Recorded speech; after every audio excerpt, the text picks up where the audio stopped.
et bienvenue dans Amis, le podcast où on est toujours inexplicablement célibataire.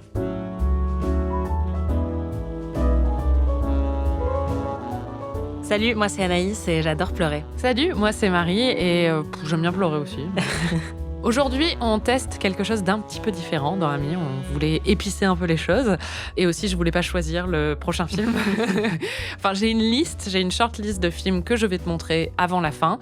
Mais pour choisir celui que tu vas découvrir cette semaine, on va faire un petit tirage au sort entre 3 films que j'ai sélectionnés. Je secoue. Tu voudrais voir lequel? Parce que tu sais un peu lesquels... Alors, il y a A Royal Affair, il y a La Garçonnière. Ouais. Et c'est quoi l'autre? Emma. J'ai tous envie de les voir. Mais Emma, c'est celui qui a l'air le plus fun. Eh ben, vas-y, tire au sort. A Royal Affair. Ah, trop bien, c'est celui que je voulais que ce soit. Donc, c'est super, Voilà. Je suis trop contente. Anaïs, que sais-tu de ce merveilleux film que Alors, j'adore? je sais que tu l'aimes beaucoup. Oui. Je sais que c'est un film en costume. Oui. Et je pense qu'il y a une histoire de Danemark. C'est en danois. Voilà, c'est le roi du Danemark, la princesse du Danemark, un truc comme ça. Je sais qu'il y a Mads Mikkelsen Oh ouais. et Tu crois Alicia qu'il joue qui? Vikander. Alicia Vikander, oui. Je serais très déçue s'il ne jouait pas le lead romantique. Je pense que ce qui se passe, c'est que c'est elle qui appartient à la royauté et lui, c'est genre un souillon. Parce que c'est Mads Mikkelsen, donc on a quand même plutôt l'habitude de le voir sale et un peu rustre.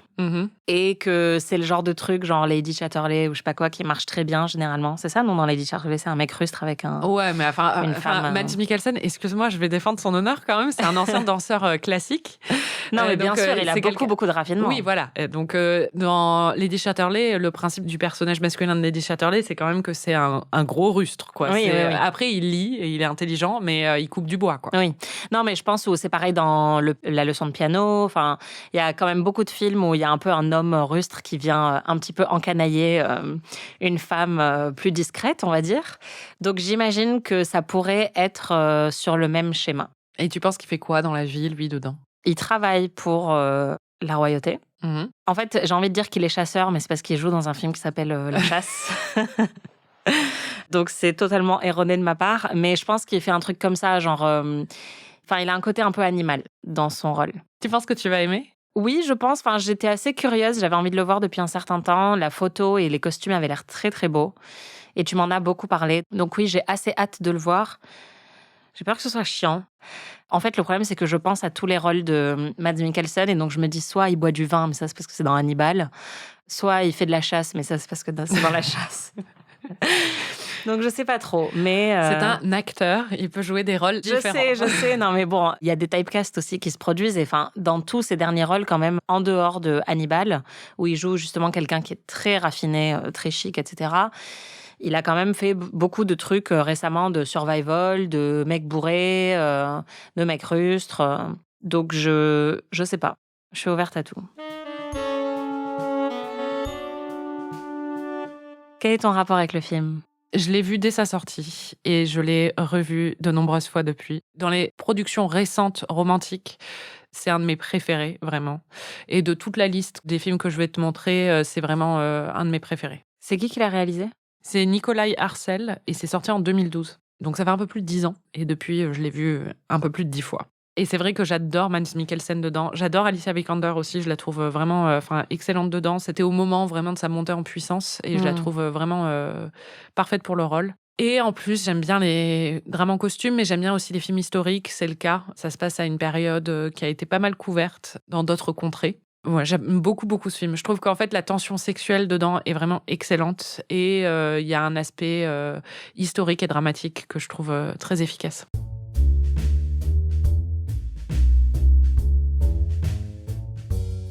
On va te montrer l'affiche. On en a sélectionné une qui n'est pas forcément la plus répandue, mais qui est aussi répandue. D'accord. Je suis ravie. Elle est pas belle, cette affiche. Hein. Oh, si. Ça fait vieille affiche. Triangle Dramat. Ah, il y a marqué ça ? C'est un triangle Dramat. C'est l'affiche danoise, en fait. Donc... Oui, du coup, il y a 3 personnages. Donc, j'imagine qu'elle est mariée au roi. Et que lui, c'est... Bon, déjà, il a la petite... les petites queues de cheval avec un nœud. Voilà, catogan, c'est ça. Exactement. Voilà, donc il y a Alicia, Mads et un vilain monsieur qui, j'imagine, est le roi. Ou alors c'est elle la reine. Je sais pas, je connais pas la royauté au Danemark. C'est qui est roi, reine? Bah, s'il est roi et qu'elle est mariée avec lui, elle est reine. Oui, c'est vrai, mais genre, c'est qui a le vrai pouvoir, tu vois? Ah bah, alors ça, c'était une grande question dans ce film, Anaïs. Je ne répondrai pas à cette question. Et en dessous, il y a des gens avec des torches qui sont devant le palais. Donc déjà, ça, j'aime bien, parce que ça sent un peu l'ambiance révolutionnaire. Super. Mais honnêtement, je sais pas, il y a rien. Enfin, ouais, du coup, c'est un triangle amoureux, voilà. Et elle a beaucoup de perles. Ça te donne envie de voir le film, cette affiche? Alors, ça paraît moins chiant que ce que j'imaginais, en me basant sur les quelques photos que j'ai vues du film. Je pense que c'était plus peut-être des captures d'écran, des trucs comme ça, où elle est genre au bord d'une fenêtre et elle regarde un peu pensive à l'extérieur. Où du coup, ça faisait très pensif comme film. Là, il y a de l'action dans l'affiche. Donc, ça m'intéresse. J'espère qu'il y a une petite révolution. On verra. Oh, c'est un révolutionnaire, Mads. On verra. Ah Quel est con. Il veut renverser le pouvoir, mais il va la renverser, elle.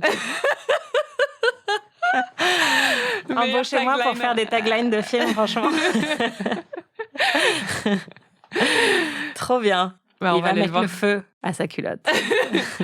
Car il est sans culotte. Ah, incroyable. Ok, on va bien s'amuser. I was an innocent, married simply for political union, to a man who cared little for me. As Struense's influence grew, his grip on the king tightened, while he gave Christian back his mind. What he gave to me was more powerful and far more dangerous. Our affair would change a nation forever.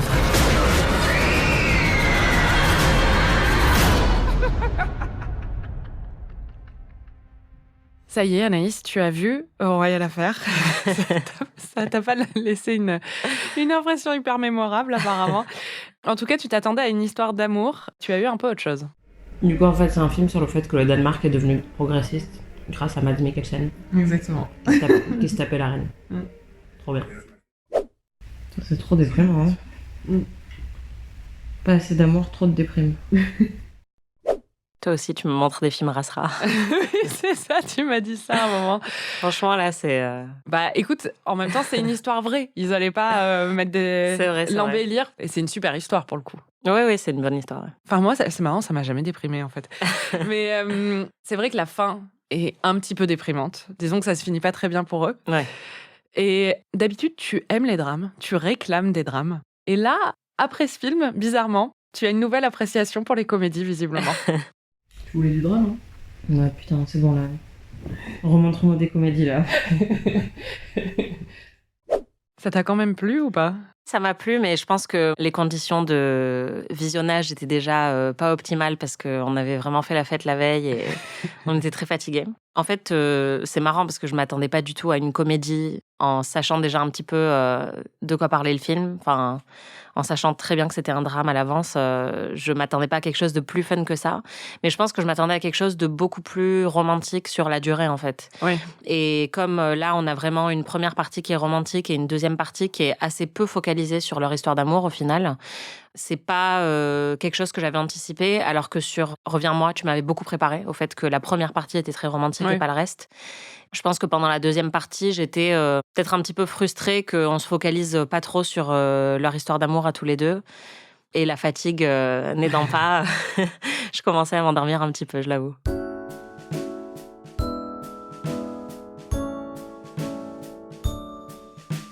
Est-ce que tu peux résumer le film en 30 secondes? Ça se passe pendant les Lumières. C'est l'histoire de Alicia Vikander qui doit épouser un roi qui n'est pas un très bon époux, qui dit qu'il aime la bière et les plutôt gros seins, et qui a des petits soucis de santé mentale. Et elle commence à s'ennuyer très vite et à être assez frustrée dans sa vie de couple, on la comprend. Et à ce moment-là arrive Mads Mikkelsen avec une couette qui lui envoie des textes de Rousseau pour la séduire. Et on pourrait penser comme ça que c'est vraiment pas sexy, mais c'est quand même très sexy. Oui, c'est un film de 2012 réalisé par Nikolai Arcel qui avait été scénariste en fait du film The Girl with the Dragon Tattoo, la version suédoise que moi j'adore personnellement. Le Millennium. Ouais, voilà. Et c'est une histoire très très connue au Danemark. Moi, mon grand-père qui était danois m'avait parlé plusieurs fois de cette histoire sans me parler de la liaison de la reine avec Stranse parce que je pense que j'étais trop jeune. Mais l'histoire du roi fou Christian VII, c'est vraiment très connu. Et donc le film revient sur son histoire et surtout l'histoire de son médecin, Johann Stranse, qui était un médecin allemand qui a été introduit à la cour comme médecin du roi et qui s'est très vite fait une place politique et qui a promu ses idées des Lumières. Il était très progressiste et il a fait un petit coup d'État quand même à un moment. Mais surtout, le film revient... Léger. Ouais, léger coup d'État. Mais un coup d'État quand même. Un coup d'État gentil. Un coup d'État cool parce qu'il avait des bonnes idées, Voilà, mais un coup d'État tout de même. Et ça revient sur sa liaison avec Caroline Mathilde, qui était donc l'épouse du roi, qui était la sœur du roi d'Angleterre, en fait, et qui avait été mariée à Christian VII, donc le roi fou danois. On va revenir sur le fait qu'il est fou ou peut-être pas fou. Hein.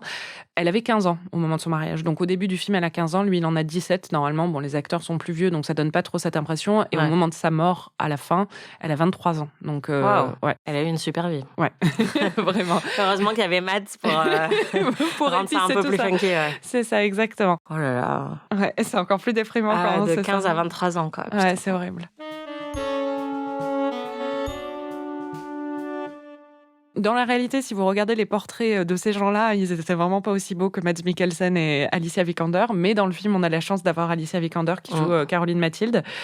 Caroline Mathilde, donc, qui épouse le roi Christian VII. Et quand elle rencontre le roi, elle a un petit choc. C'est son cousin, dans la réalité, évidemment. Naturellement. Voilà, exactement. Et quand on le rencontre, on se rend compte très vite qu'il ne va pas très très bien. Et on va entendre tes réactions à ce moment-là. Putain, c'est Geoffrey Baratheon, quoi.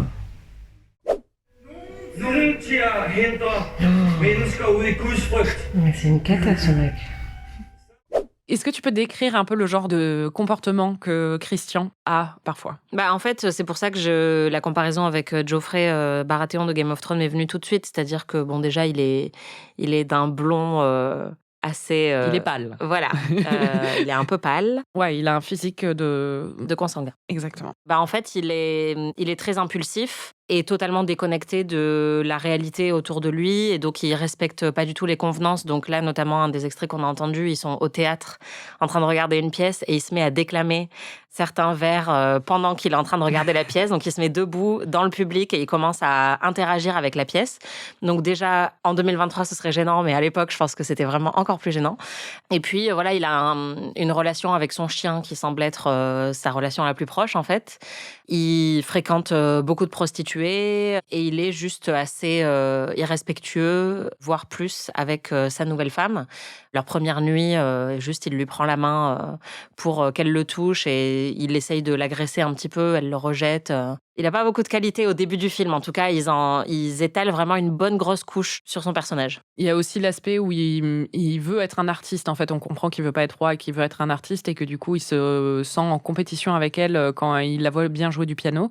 Et il l'interrompt, donc c'est assez violent. C'est leur première soirée ensemble. On a l'impression que c'est pas quelqu'un qui a une très grande intelligence et que donc il peut agir de manière à la fois impulsive et cruelle. Et après, on comprend aussi que il est passionné de théâtre, de manière très gênante au début, mais c'est aussi ça qui va donner un peu une porte d'entrée au personnage de Mads Mikkelsen pour développer une relation amicale avec lui, quoi. Christian VII, il est connu comme le roi fou. Il y a des discussions pour savoir s'il était vraiment fou ou pas.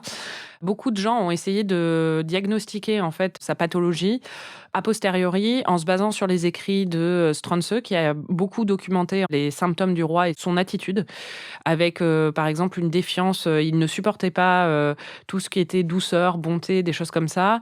Ce qui est documenté vraiment, c'est qu'il était accro à la masturbation. Mais alors bon, ça c'était aussi un petit... Ils en parlent dans le film, mais c'était une petite focalisation, une petite obsession de l'époque aussi, où ils pensaient que la masturbation, ça crée les pires maux. Donc je pense que ça a été un peu surinterprété en ce qui le concerne, peut-être. Et il y avait aussi le fait qu'il avait été, et ça on n'en parle pas dans le film, mais il a été battu pendant toute son enfance par son précepteur, qui vraiment le rouait de coups et le laissait... Apparemment, parfois, il était au sol, il pouvait plus se relever et tout ça. Donc, il a eu des gros traumatismes à l'enfance. Il y en a qui pensent qu'il était schizophrène et que ça expliquerait son attitude. Il y a un château danois qui a un site officiel qui présente sa biographie, ils mettent ça dessus. Il y a d'autres historiens qui ont dit que peut-être qu'il se faisait passer pour fou aussi, parce qu'il n'avait aucune envie de gouverner et qu'il préférait se détacher de ça en prétendant être complètement fou, parce qu'il y avait d'autres moments où il pouvait être assez sain d'esprit apparemment. Mais il faisait des démonstrations de folie souvent, et puis il aimait casser des vitrines le soir en se baladant dans la ville. Fun, quoi. Bon, c'est pas un super mari pour la pauvre Caroline Mathilde. Hein. Déjà, bon, physiquement, c'est pas trop ça. Et au niveau de l'attitude, c'est vraiment pas ça aussi. Ce qui est intéressant, c'est que le film évolue pas mal sur sa façon de traiter la maladie mentale de Christian, où vraiment, au début, il est très antipathique, parce qu'on le voit du point de vue de Caroline, qui est de toute façon la narratrice, parce que c'est sa voix off au début du film. Et donc, on voit le choc que ça peut provoquer chez quelqu'un. Mais au fur et à mesure, avec l'arrivée en fait de Stranse, on se rend compte qu'elle-même prend conscience que c'est une maladie.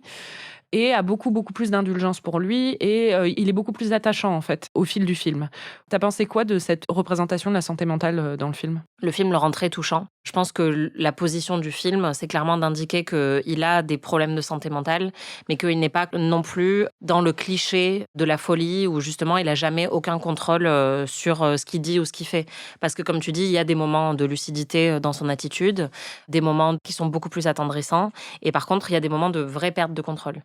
Ouais, et lui-même dit qu'il fait semblant à certains moments, enfin qu'il exagère un peu son côté fou, mais il y a aussi d'autres moments où on a vraiment l'impression qu'il est dépassé par les événements et qu'il comprend pas ce qui lui arrive. Et surtout, moi, ce que je retiens, c'est qu'il a l'air d'être très seul. Oui. En tout cas, c'est ce que le personnage de Mads Mikkelsen lui dit. Il lui dit qu'en gros, le devoir d'être roi, clairement, semble lui peser, que c'est un destin qu'il n'a pas du tout choisi. Ça, c'est un truc qui a été beaucoup étudié dans la fiction.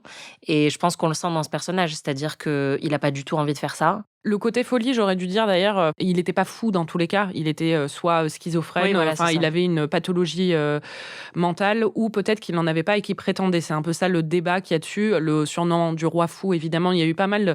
D'ailleurs, le frère en fait de Caroline, dans la réalité, était aussi considéré comme un roi fou en Grande-Bretagne à la même époque.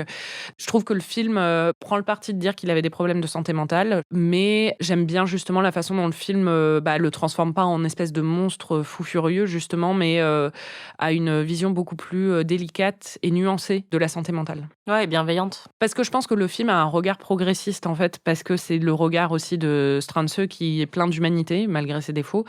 Et du coup, ils appliquent ça aussi. Et c'est marrant qu'en fait, c'est quand il arrive dans le film que d'un coup, notre regard change aussi sur le personnage du roi, quoi, parce qu'on l'observe avec le regard beaucoup plus humain du médecin.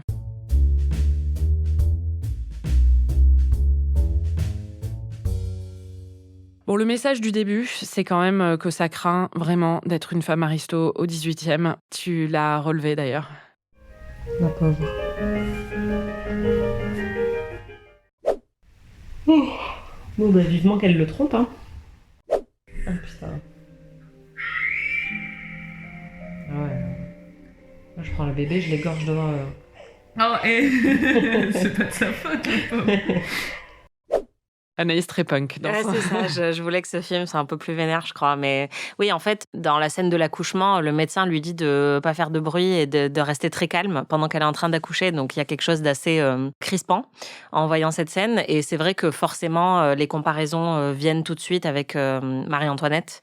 Vraiment, au début, avant qu'elle arrive même à la cour, quand elle apprend qu'elle va se marier, tout ça, ça m'a tout de suite rappelé Marie-Antoinette. Et forcément... De Sofia Coppola, oui. Oui, de Sofia Coppola. Et oui, pas ma pote Marie-Antoinette... Non, mais même, ça pourrait être juste l'histoire en général de Marie-Antoinette, mais Sofia Coppola l'a quand même pas mal romantisée. Donc, Oui, bien sûr, ouais.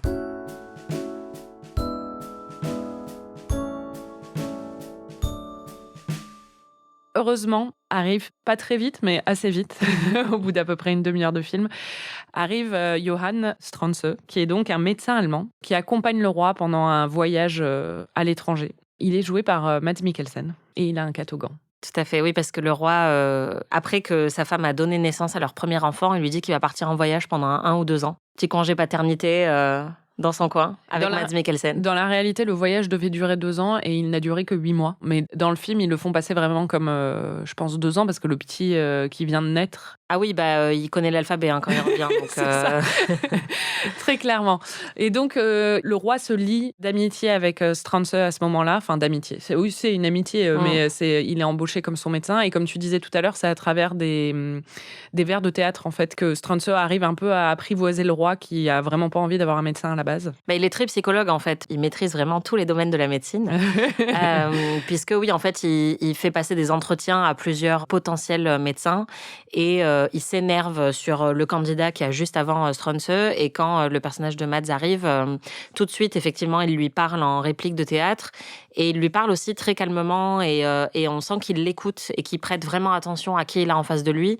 On comprend à ce moment-là que effectivement le roi n'est jamais écouté, n'est jamais pris au sérieux et est juste traité comme quelqu'un de très pénible et infantilisé en permanence. Et là, il a quelqu'un qui le traite un peu en égal et tout pas de comme suite, un fou, et pas comme un fou. Et tout de suite, ça crée un rapport beaucoup plus doux.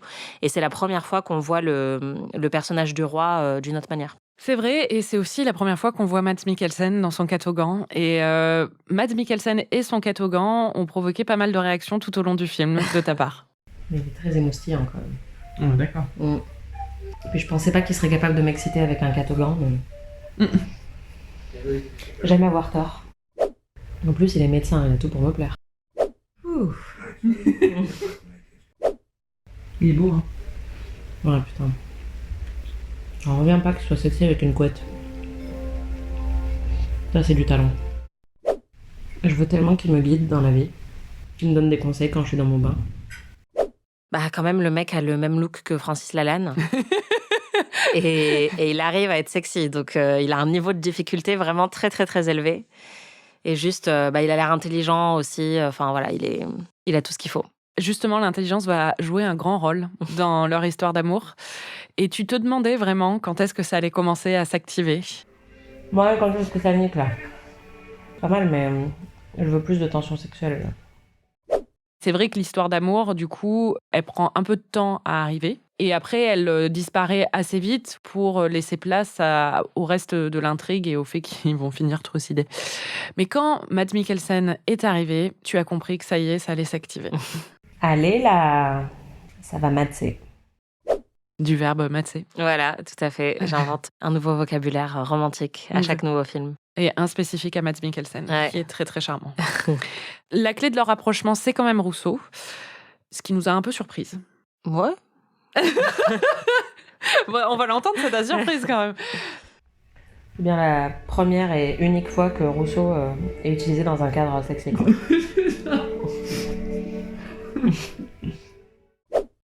C'est quand même pas le philosophe le plus sexy, quoi. Non, c'est ça. C'est même le philosophe le moins sexy, je pense. C'est ça, c'est pas Camus. Hein.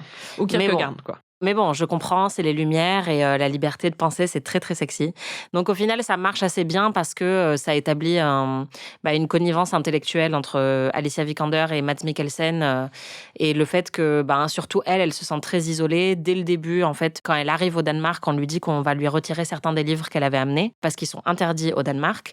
Donc il y a une frustration intellectuelle qui est établie de son côté très très vite. Et en plus, quand t'es mariée à ce mec, niveau conversation, ça doit être assez frustrant. Ouais, et puis sa dame de compagnie lui a enlevé aussi. On sent qu'elle est en train de pourrir un petit peu intellectuellement et qu'à ce moment-là, elle rencontre un mec qui est un libre penseur, comme on nous le dit plein de fois, qui écrit et qui est passionné par les Lumières et ce mouvement un petit peu révolutionnaire qui est en train de naître.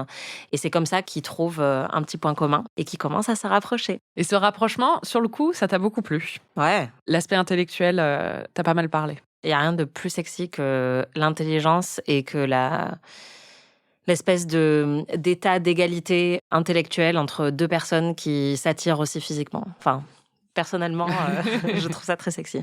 Un libre penseur avec une queue de cheval. C'est tellement sexy, l'intelligence. C'est vrai. Je trouve que c'est le plus romantique de tout. De quoi ? De tout ce qu'on a vu. Genre envoyer des lettres, genre des essais politiques. C'est pour ça que je suis un peu surprise, en fait. C'est parce que moi, c'est ça que j'ai retenu de ton visionnage. C'est ce moment où t'as dit... C'est cette phrase. Je trouve que c'est le plus romantique de tout, ce qu'on a vu depuis le début. Mais j'ai déchanté après, en fait. C'est ça le problème. C'est que je pensais qu'on allait rester sur une intensité aussi forte pendant tout le film.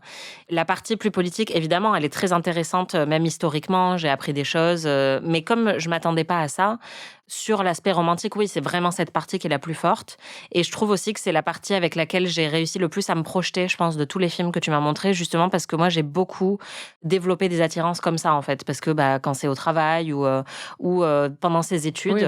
voilà, c'est souvent l'intellect qui prime d'abord. Et il y a beaucoup de films romantiques. On est sapiosexuels. C'est ça. Non, mais alors qu'évidemment, enfin, le physique, c'est aussi très important.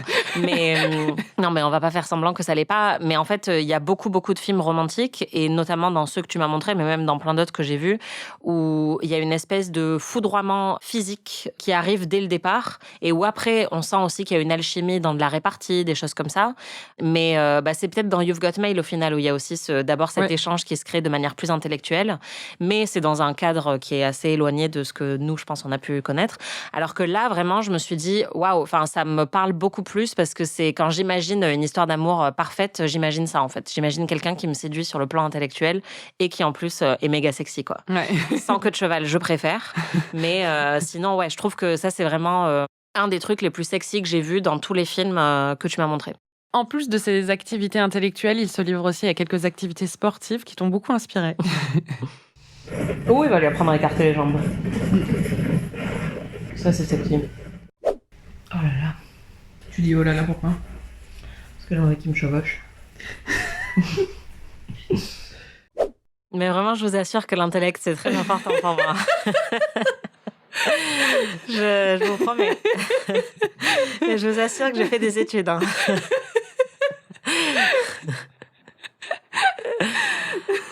Ouais, voilà. Non, mais c'est vrai que, moi, dans ce film, j'adore toute la partie historique. Enfin, j'adore l'histoire. Ça a toujours été ma matière préférée. J'adore l'histoire. En plus, une histoire danoise, forcément, il y a quelque chose qui me parle d'un point de vue un peu plus personnel, parce que justement, mon grand-père me racontait pas mal d'histoires danoises et tout ça, et je me sens un lien, même s'il est assez distant, parce que quand même, culturellement, je parle pas la langue ou des choses comme ça, mais je me sens un lien avec cette culture. Donc, j'ai une fascination pour ce film et pour cette histoire, forcément. Mais après, c'est vrai que pour moi, en fait, ce qui fonctionne le mieux, et souvent, c'est cette partie que je revois, et puis après, je zappe le côté déprimant d'après. Ouais. Mais je trouve que quand même, le film... Ça dure à peu près 45 minutes, ces scènes où ils se font la cour, où il y a un rapprochement en tout cas qui s'opère entre eux.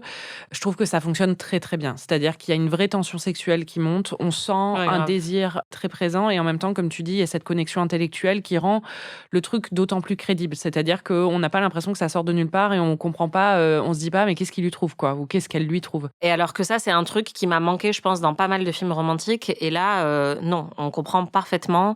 C'est très organique la manière dont c'est construit. C'est pas trop sur du meet cute un peu rapide, ce qui fonctionne aussi très bien dans plein d'autres films romantiques. Parce qu'elle l'aime pas au début d'ailleurs, hein. Elle a pas envie de... Ouais, c'est ça. Mais en même temps, voilà, c'est pas surjoué comme dans beaucoup d'autres films. Donc ça, j'ai beaucoup apprécié. Et puis ouais, forcément, la scène où ils font tous les deux du cheval, quand on est dans un cadre très étouffant comme ça depuis le début du film, c'est littéralement une bouffée d'air frais de les voir être tous les deux au grand air et se sentir en plus en connexion. Et puis après, il y a une scène de danse qui m'a beaucoup rappelé celle de Orgueil et Préjugés. C'est un peu pompé sur Orgueil et Préjugés. Ouais, voilà. Et honnêtement, la scène est très bien, mais je pense qu'il y avait deux comparaisons que je faisais vraiment pendant tout le film. C'était avec Orgueil et Préjugés et avec Portrait de la jeune fille en feu. Je pense que c'est aussi pour ça que ce film me laisse pas un impact très fort, parce que je trouve que c'est le moindre des trois.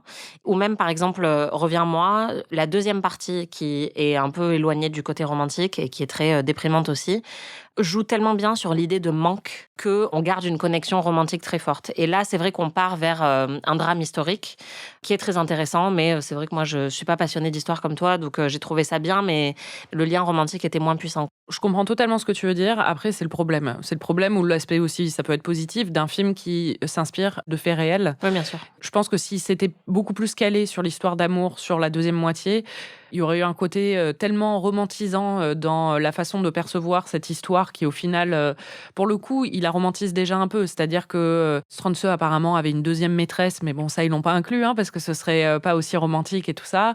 Et si vraiment ils se focalisaient sur leur histoire à eux pour la deuxième partie, ce serait trahir l'essence de cette histoire aussi. C'est-à-dire qu'au final, c'est plus une histoire politique qui est mêlée d'intrigues amoureuses, et c'est leur liaison qui les a menés au désastre. C'est-à-dire que c'est sur ça qu'ils ont été directement attaqués. Mais l'aspect politique est crucial, et du coup, forcément, une fois que la séduction s'est opérée, une fois qu'ils se sont rapprochés, et qu'ils ont consommé leur union et que forcément il commence à y avoir des problèmes et ces problèmes sont fondamentalement politiques. Le film est un peu contraint de s'éloigner de l'histoire d'amour dans des moments comme ça, alors que Reviens-moi ou Le portrait de la jeune fille en feu ou Orgueil et préjugés, c'est des histoires fictionnelles. Donc on peut forcément se laisser porter. La personne qui écrit l'histoire peut faire des choix qui focalisent l'histoire sur l'histoire amoureuse. Je pense que c'est à la fois un problème d'attente, c'est-à-dire que je m'attendais pas à ça et que, comme on l'a établi, je suis un ordinateur et qu'une fois que je suis programmée, c'est très difficile de changer de me déprogrammer et de me recaler sur autre chose. C'est pas du tout un mauvais film et je suis sûre que si je le revois une deuxième fois, j'apprécierais plus la liaison entre les deux parties que ça a été le cas la première fois. Mais je pense aussi que ce qui m'a manqué un petit peu, c'était l'émotion visuelle en termes de mise en scène que j'ai dans Orgueil et préjugés, dans Reviens-moi ou dans Portrait de la jeune fille en feu, qui ont des partis pris plus forts, je trouve, dans la mise en scène. Et alors que là, c'est un drame historique qui est très maîtrisé, mais où j'ai eu moins de surprises et d'émotions visuelles. Et je pense que c'est ça qui fait la petite différence entre les deux, c'est que du coup, oui, c'est plus classique, ouais, c'est sûr. Et donc ça a moins d'impact sur moi. Bon, la tension sexuelle a quand même eu un petit impact sur toi. Ah oui, un très gros impact. On va l'entendre.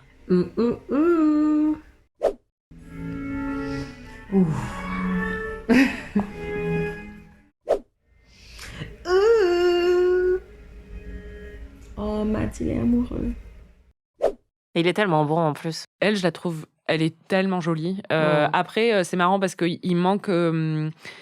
Elle ressemble pas du tout à Caroline Mathilde, la vraie Caroline Mathilde, qui était un peu plus ancrée dans le sol, quoi. Enfin, disons qu'elle était plus charpentée, en tout cas. Et elle était connue pour ça. Et surtout, il y a un choix qu'a fait le film que je trouve dommage. Ils ont pas inclus quelque chose de son personnage. Elle était connue, la reine, pour se balader en tenue d'homme et pour s'habiller en fait en tenue des gardes de la reine et se balader bras dessus, bras dessous avec Struensee dans les rues de Copenhague, habillée comme ça. Et c'était limite ça qui faisait plus scandale que ces histoires de liaison extramaritale, quoi. Ça aurait été trop bien, ça. Je suis d'accord. Et en même temps, en fait, je trouve qu'ils ont lissé un peu son personnage parce que Alicia Vikander a un côté très délicat. Très fragile, ouais. Voilà, exactement. On sent qu'elle a un intellect et qu'elle est très vive dans le film et que, au contraire, parfois, c'est elle qui lui donne des idées. Par exemple, pour pousser ses idées progressistes, elle lui dit tu as beaucoup d'influence sur le roi et elle lui sous-entend très fortement d'utiliser cette influence pour faire avancer ses idées. Mais au niveau physique et au niveau de l'assurance, quand on voit ce personnage, on voit pas le personnage justement qui aurait pu s'habiller en soldat et se balader dans les rues de Copenhague comme ça, quoi. C'est pas forcément la façon dont ils ont dessiné ce personnage. J'avoue que je suis pas très réceptive à Alicia Vikander en tant qu'actrice. En fait, je l'ai beaucoup aimée dans Ex Machina, mais c'est pas une actrice qui me transporte beaucoup. Par contre, Mads Mikkelsen, qui est vraiment abonné au rôle très silencieux, est très fort pour ça. Il est extrêmement expressif et avec très peu de choses. Avec son visage, mais... c'est ça. Et donc là, ça marche très très bien. Et c'est pour ça que oui, juste la manière dont il la regarde, encore une fois, c'est pas surjoué du tout. C'est juste qu'on voit la naissance des sentiments chez lui.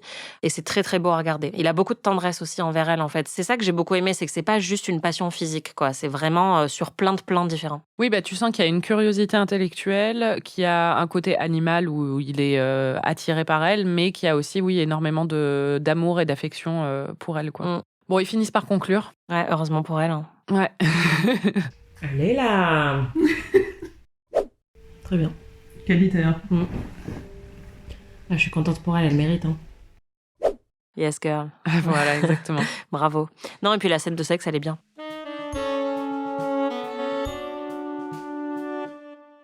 Bon, on le disait, sous couvert d'une histoire d'amour, c'est aussi un film sur le pouvoir et la politique. Bon, j'ai cru comprendre que ça t'avait un peu moins parlé, mais est-ce que ça t'a quand même intéressé ? Non, bien sûr, j'ai trouvé ça très intéressant. C'est juste que j'ai eu une perte d'énergie pendant cette partie, mais je trouve que c'est très, très intéressant. Et en fait, j'ai été surprise par le moment qui arrive au milieu du film où tout se passe super bien.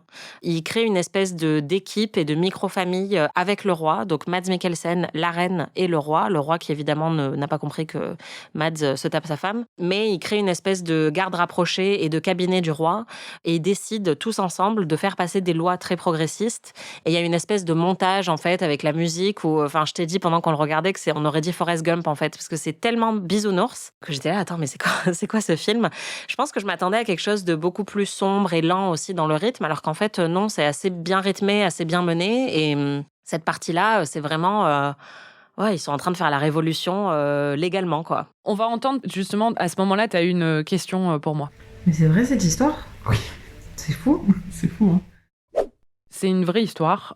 Le film prend certaines libertés, mais vraiment tout le fil conducteur, c'est exactement ça. C'est-à-dire que Strange a pris de plus en plus d'influence et d'importance dans la politique, qu'il a écarté à travers le roi, il a écarté le conseil et qu'il a commencé en fait à faire passer les lois, des lois extrêmement progressistes qui étaient influencées par l'idéologie des Lumières et par la philosophie des Lumières, dont des lois, par exemple, le Danemark a été le premier pays européen à passer la liberté de la presse. Bon, après, ils sont revenus en arrière, hein, mais ça a été le premier à faire ça. Et donc, l'abolition de la torture, l'abolition de la peine de mort, l'abolition aussi de l'esclavage dans les colonies danoises.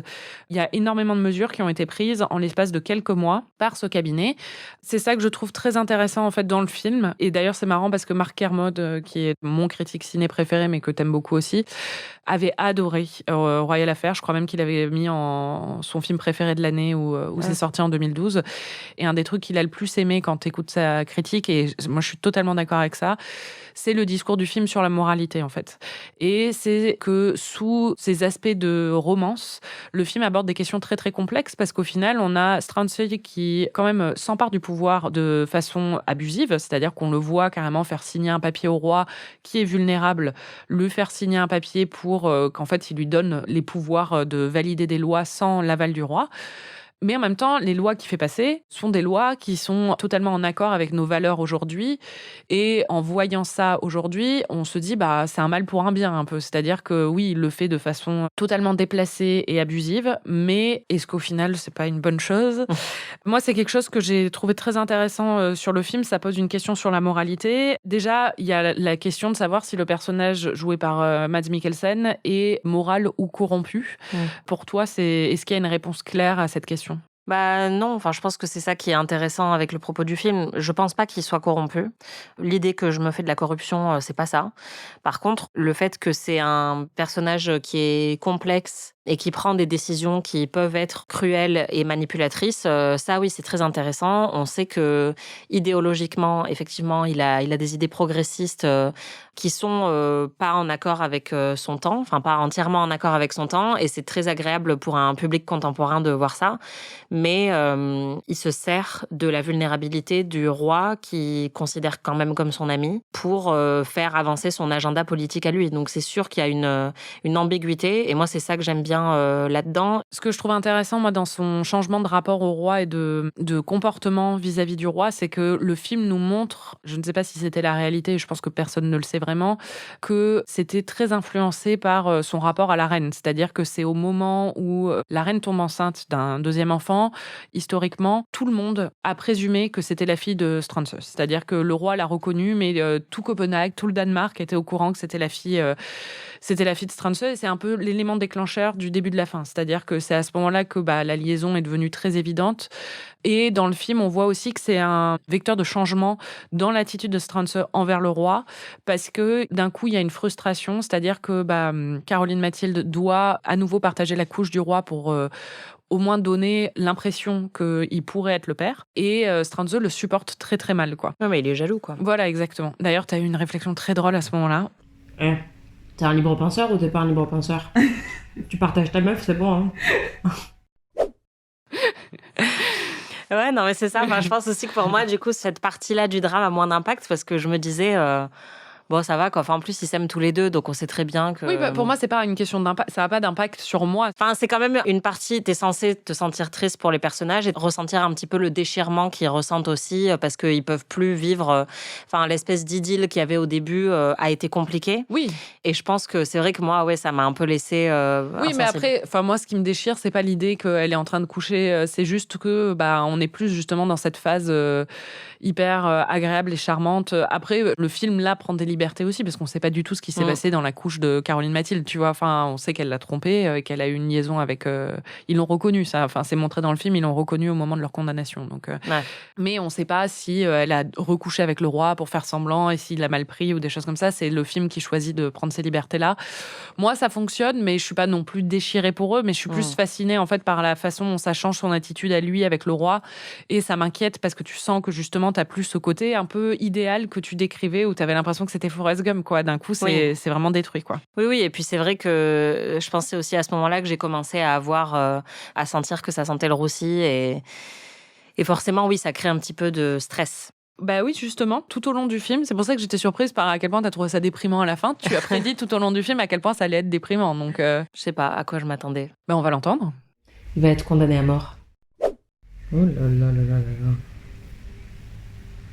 Oh, ça va mal finir. Il va se faire couper la tête, non? Bon. Lui, il va être condamné à mort. Et elle va être exilée. Et on va lui retirer ses enfants. Et ça va être terrible. Et c'est exactement ça. Bah ouais. du coup, pourquoi autant de déprime, quoi? Bah parce que la manière dont c'est fait, ils y vont vraiment fort sur la déprime aussi. En fait, je pense que je m'attendais pas à ce qu'il y ait une telle rupture justement de ton, parce qu'il y a des moments qui m'ont paru très bisounours et en décalage avec ce que j'imaginais. Et je pense que j'imaginais vraiment quelque chose de beaucoup plus contemplatif aussi dans l'intrigue. Beaucoup de Alicia Vikander toute seule à sa fenêtre qui regarde au loin et tu vois, qui pense à Mads Mikkelsen. Beaucoup plus de manque, de longing. Enfin, tu vois, le genre de truc qu'on voit dans les films romantiques d'époque. J'ai dû réajuster mes attentes au moment où c'est bisounours et après les réajuster encore. Ouais, c'est pas bisounours. Je pense aussi qu'il y a le côté, comme c'est un film danois et qu'il n'y a pas énormément de production danoise, il y a eu une grosse surprise autour de ce film aussi parce que c'était une production gros budget avec des acteurs qui sont très connus et une histoire complètement ouf quand même. Et en fait, ça faisait très longtemps que cette histoire au Danemark, ils voulaient la porter à l'écran, mais personne n'avait pu relever le défi. Donc il y a quand même un côté, c'est sûr que c'est un film plus classique de film d'époque. Moi, après, j'adore les films d'époque et donc ça me dérange pas du tout, mais c'est sûr qu'il n'y a pas ce côté...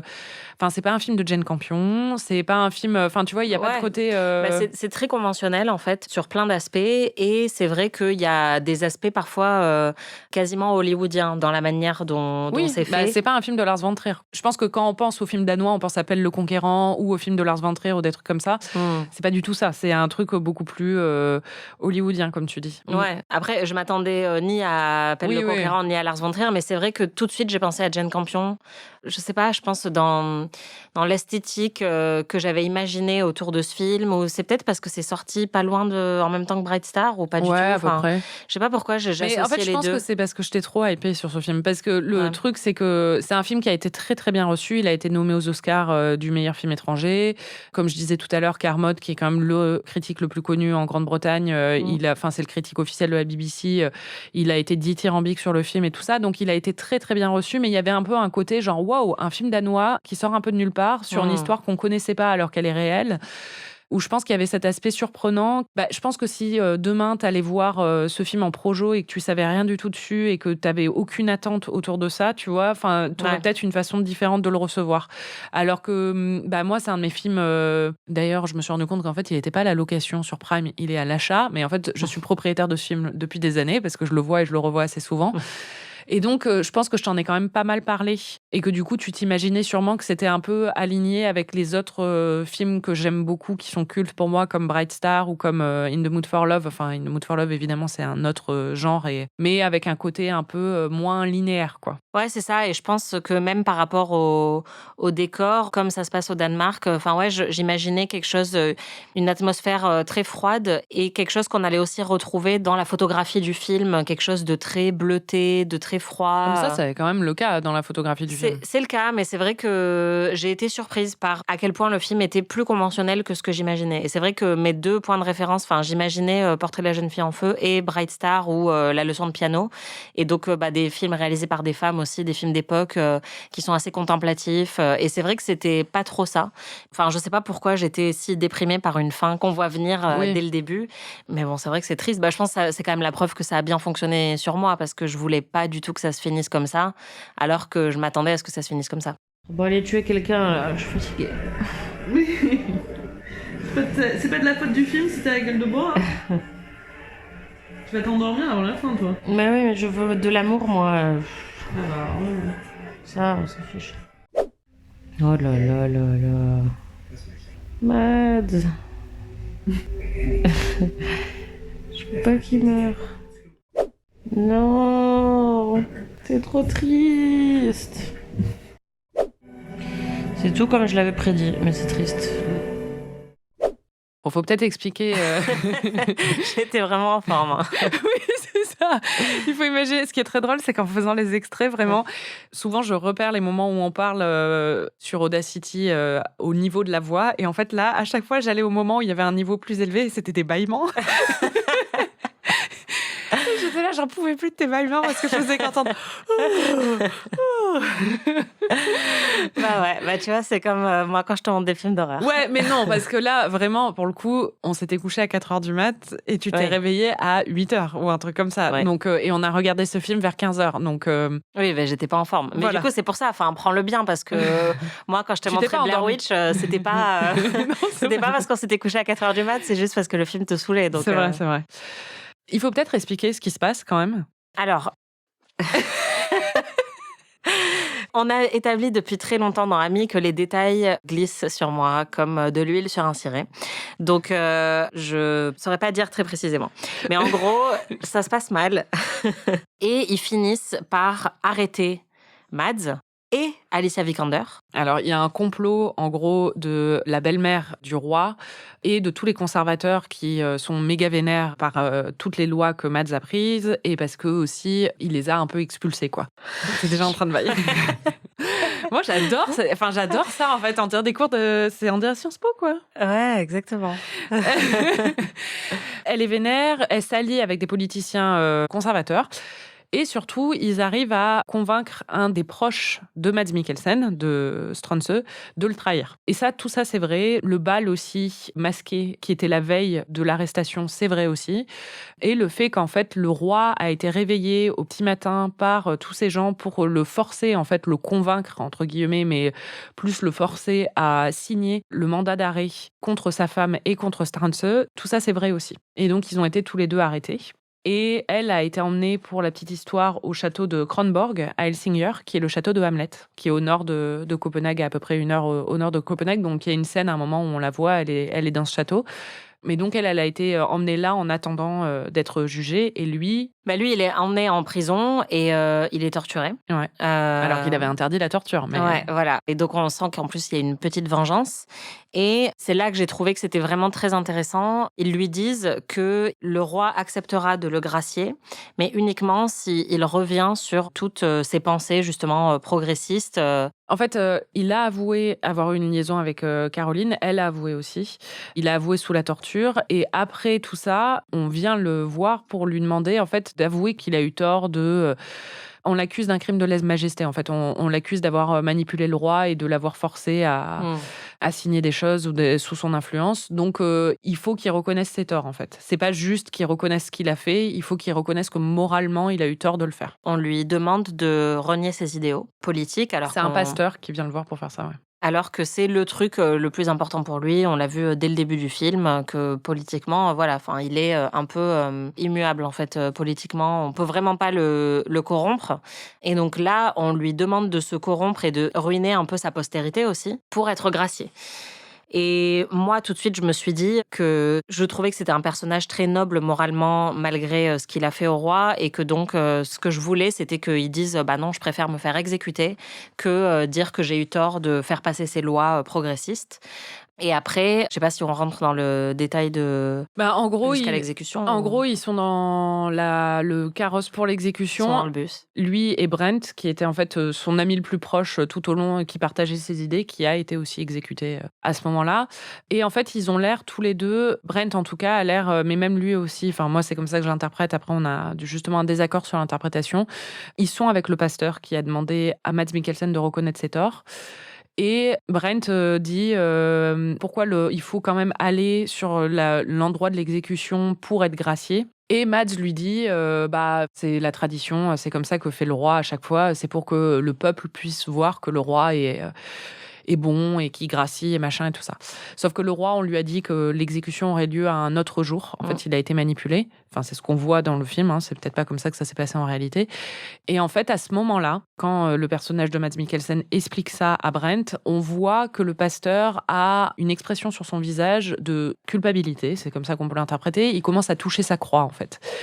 Et moi, la façon dont j'interprète cette scène, c'est que là, Mads voit ça et qu'il est très fin observateur. Il a été élevé par un pasteur, le personnage de Johann Stranze, donc il connaît aussi ce type de personnage et qui reconnaît tout de suite dans l'attitude du pasteur un changement et une culpabilité et qu'il comprend à ce moment-là qu'il va être exécuté et qu'il ne va pas y avoir de grâce royale. Brandt ne le comprend pas jusqu'au moment où on le fait monter sur l'échafaud et qu'il est, il est décapité. Toi, tu as pensé qu'en fait, le personnage de Johann Stranze était au courant et n'avait pas renié ses idéaux, enfin, en tout cas, n'avait pas admis qu'il a eu tort et qu'il savait pendant tout le trajet, c'est ça? Pour moi, en fait, le regard qu'il échange avec le pasteur, c'était plus un regard où ils se comprennent tous les deux, alors qu'ils sont avec quelqu'un qui n'a visiblement pas compris qu'il est en train d'aller jusqu'à sa mort. Mais comme il a été établi dès le début du film que Stranze est quand même très intelligent et qui comprend très bien tout ce qui se passe politiquement dans le royaume, j'ai du mal à imaginer qu'il pense lui aussi qu'il allait être gracié. Moi, c'est ça qui me plaisait dans cette scène-là, c'est que je me disais que par bonté envers Brandt, il dit rien et il le laisse penser qu'il va être gracié pour qu'il n'ait pas la panique d'avant l'exécution, mais que lui et le pasteur se comprennent très bien tous les deux et lui, il sait qu'il va jusqu'à sa mort et il a un peu fait sa paix avec ça, quoi. Je pense que je lui donne moins de crédit quand même au niveau, parce que je pense que c'est pas un personnage si pur que ça. Après, peut-être que tu as raison. Je me suis jamais posé la question, honnêtement, j'ai toujours lu cette scène comme ça. En fait, le problème de cette histoire, c'est qu'elle est très documentée en danois, beaucoup moins à l'étranger. Donc, j'ai écouté plusieurs podcasts sur l'histoire de Christian Seth et de Stranze et de Caroline Mathilde, mais à aucun moment ils mentionnent justement ce moment précis. Ils disent juste que le roi a regretté des années après en disant qu'il aurait aimé pouvoir les sauver, Brent et Stranze. Donc, c'est resté un regret, mais il n'y a pas eu de grâce royale, donc, et ils ont été exécutés. Et bon, ce que montre pas le film, c'est qu'en plus, ils ont été genre dépecés, leur corps a été exposé pendant très longtemps, selon certains, pendant des années. Ça a vraiment été un truc horrible qu'ils leur ont fait. Mais je sais pas, moi, de toute façon, je pense que c'est une prise de liberté du film, cette scène. Oui. Donc, je pense qu'on peut un peu l'interpréter comme on a envie. Après, ils font une ellipse, c'est-à-dire qu'on le voit pas signer le truc. Moi, la façon dont j'interprète son personnage, c'est qu'il a beau être très pur moralement et tout ça, il est aussi pas con, quoi. Enfin, si on lui donne une porte de sortie pour rester en vie, il est allemand à la base, le personnage de Stranze. D'ailleurs, c'est un truc qui est... Donc c'est un lâche. Non, c'est pas ça, mais c'est un truc qui lui est renvoyé vachement à la figure, le fait que c'est un étranger, alors qu'il y avait beaucoup d'étrangers justement au Danemark à ce moment-là, parce qu'il y avait beaucoup d'intellectuels qui venaient. Mais en fait, il a quand même la possibilité de retourner dans son pays, en fait, et de faire avancer ses idéaux là-bas. L'exil reste une possibilité et je pense qu'il est assez intelligent pour sauver sa peau. Je pense pas qu'il choisisse la mort plutôt que de signer une lettre où il dit qu'il a tort, quoi. Enfin, tu vois. Je sais pas, justement. Enfin, en tout cas, moi, je préfère largement cette interprétation-là. Et je pense aussi que quand tu dis que justement le film fait une étude assez fine des questions de morale, il y a un troisième film auquel j'ai pensé en voyant ça et surtout cette deuxième partie, c'est Une vie cachée de Terrence Malick, qui parle d'un objecteur de conscience qui a refusé de s'engager dans l'armée d'Hitler. Et c'est vraiment sur justement la conscience de cet homme qui a complètement détruit sa vie plutôt que de vouloir s'engager dans l'armée comme le faisaient énormément d'Allemands et d'Autrichiens à l'époque.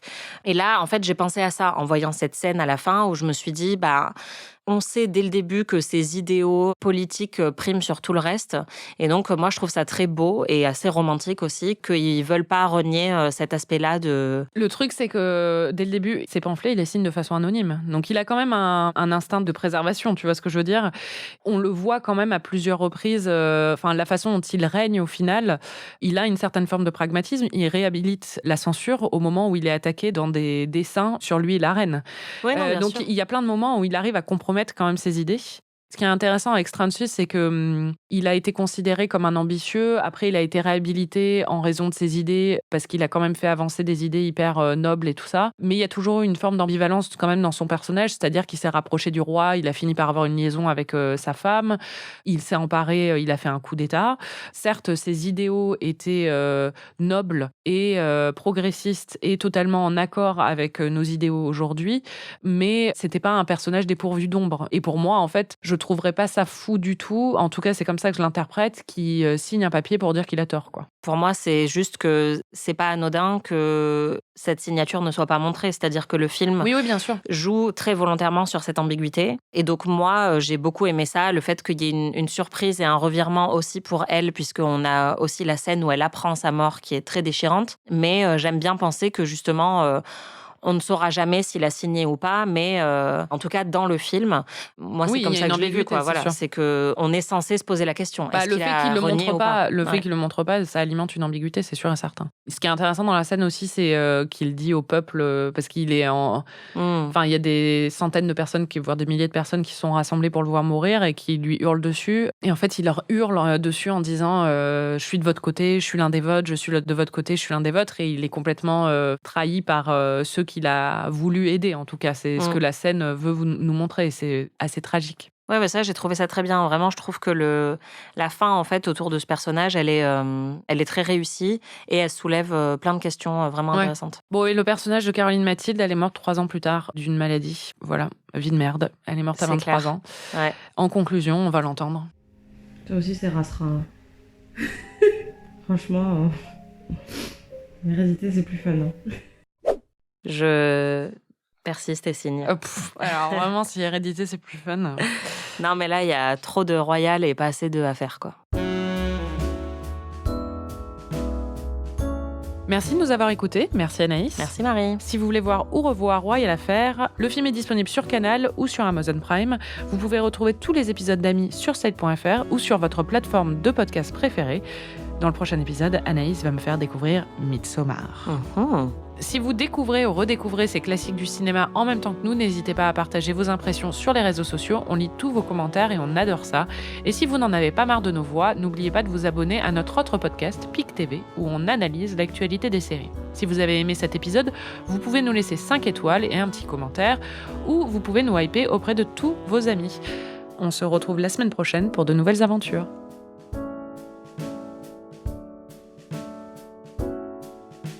Amis est un podcast d'Anaïs Bordage et Marie Telling, produit par Slate Podcast. Direction éditoriale Christophe Caron. Production éditoriale, prise de son et réalisation Aurélie Rodriguez. Musique Victor Benamou. T'as beaucoup aimé le moment où le roi annonce qu'il va partir pendant 2 ans. Génial.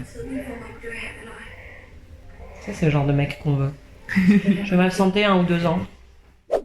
Il y a le moment de l'annonce de la grossesse de la reine où, évidemment, il y a une petite panique entre Strange et la reine parce qu'ils se disent merde, t'as pas couché avec le roi depuis à peu près 1 an, donc il peut pas être de lui. Tu m'as fait beaucoup rire à ce moment-là. S'il sort avec un catogan, c'est foutu. Imagine, il sort avec un petit look de Strange. Et un de mes extraits préférés, c'est ta réaction au fait que le roi n'arrive pas à bander quand il est face à sa femme. Et il est Alicia Vikander. Voilà, et il raconte ça à Strange, qui lui a un seum monumental parce qu'il bande très facilement et qu'il aimerait bien ne pas laisser le roi aller dans la couche de la reine. Mais du coup, tu m'as fait beaucoup rire. Tiens, ta meuf, c'est Alicia Vikander. Et Popol peut pas se dresser. Ouais. Un petit effort Popol quand même. Je veux juste préciser que c'est eux qui utilisent le terme popol. Ça n'est pas un terme de mon vocabulaire actuel. Il y a une scène dont on n'a pas parlé, mais je pense que c'est celle que j'ai trouvée la plus belle, en fait, en termes de romantisme. Ah merde. Ouais. C'est juste après la course de cheval, mais en fait, c'est quand ils sont à l'arrêt sous la pluie. Ah oui. Et elle est abritée par un arbre qui est vraiment très puissant, parce qu'elle n'est pas du tout mouillée. Elle tend sa main à l'extérieur, et elle la laisse sous la pluie, et elle dit que ça lui rappelle l'Angleterre.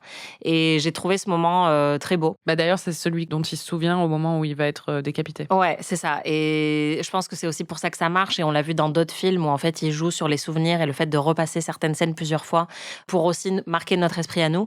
Mais c'est très très beau parce que justement, un paysage pluvieux n'est pas toujours associé à quelque chose de particulièrement heureux pour certaines personnes, même si dans les films romantiques, il y en a beaucoup, voilà. Et le fait que elle, justement, la pluie, un truc dont il cherche à se protéger, elle dise non, moi je veux pas m'en protéger parce que ça me rend heureuse, ça me rappelle chez moi. J'ai trouvé ça vraiment très joli. Et une autre aussi, c'est quand le roi dit je déclare la guerre à la merde. Oui. Le roi, il est quand même assez drôle. Enfin, pendant les scènes du conseil aussi, où il nomme son chien aussi, membre du conseil. Ouais, voilà. Et genre quand il rentre de son voyage et où il dit amenez-moi le peuple, sinon je saute dans le canal. Parce qu'il comprend pas que le peuple n'est pas là pour l'accueillir. Ah, et Strange, il est mort à 34 ans, quand il a été décapité.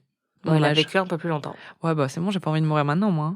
Non, mais pourquoi tu... Eh ben, je sais pas. Pourquoi moi. tu imagines que tu vas avoir le même destin que Strange, quoi? Mais non, mais c'est pas ça, c'est que 34, c'est jeune. J'ai 34. Ouais, bah l'autre, elle est morte à 23, hein, donc 34, c'est vieux. Surtout Voilà. à leur époque, hein. De toute façon, à 36, ils clamsaient. Hein. C'est vrai.